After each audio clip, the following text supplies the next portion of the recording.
नमस्कार, मी विलास मोहल्ले आणि आपण पाहत आहात जी न्यूज मराठी। बातमी आहे सेवानिवृत्त आणि कार्यरत शिक्षकांनी पुकारलेल्या ठिय्या आंदोलनाची।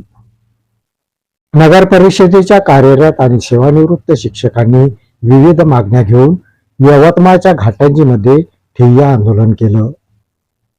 यावेळी शासन नियमानुसार सन 2012 पासून व्याज आकारणी करण्याची मागणी सेवानिवृत्त शिक्षकांनी केली। यवतमाळ जिल्ह्यातील घाटंजी येथील नगर परिषदेच्या कार्यरत आणि सेवानिवृत्त शिक्षकांनी विविध मागण्या घेऊन नगर परिषद कार्यालय परिसरात ठिय्या आंदोलन केलं। या आंदोलनादरम्यान शासन नियमानुसार सन 2012 पासून व्याज आकारणी करण्याची महत्त्वपूर्ण मागणी केली। ठिय्या आंदोलनात कार्यरत आणि सेवानिवृत्त शिक्षक सहभागी झाले होते। संजय ढवळे, प्रतिनिधी जी न्यूज मराठी। शासन नियमानुसार व्याज आकारणी केली नसल्यामुळे तो आम्हा कर्मचाऱ्यांवर अन्याय असल्याची प्रतिक्रिया आंदोलक शिक्षकांनी यावेळी व्यक्त केली। समोर ठिय्या आंदोलनाकरिता बसलेला गेल्या 12 वर्ष 2012 पासून आम्हाला व्याज आकारणी केलेली नाही आणि ठराविक काही जणांना 8% प्रमाणे व्याजाची आकारणी केली आहे आणि आमचा अन्याय झालेला आहे। तर तो अन्याय दूर करण्यात यावा त्याचा आज आम्ही बसलेला। 23/2/26ला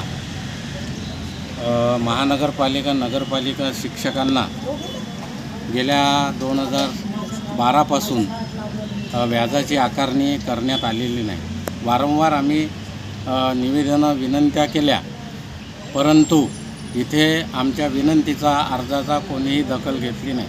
वास्तविक पाहता दरवर्षी व्याजाची आकारणी या नगरपालिकेमध्ये अकाउंटंट असताना सर्व वित्तीय व्यवस्था बाकीच्या विभागाची व्यवस्थित बरोबर आहे, परंतु नगर परिषद शिक्षण विभागाकडेच मुद्दामतः दुर्लक्ष करण्यात येऊन याची दखल घेतली नाही करिता आम्हाला नाइलाजाने या आंदोलनात उतरावं लागले।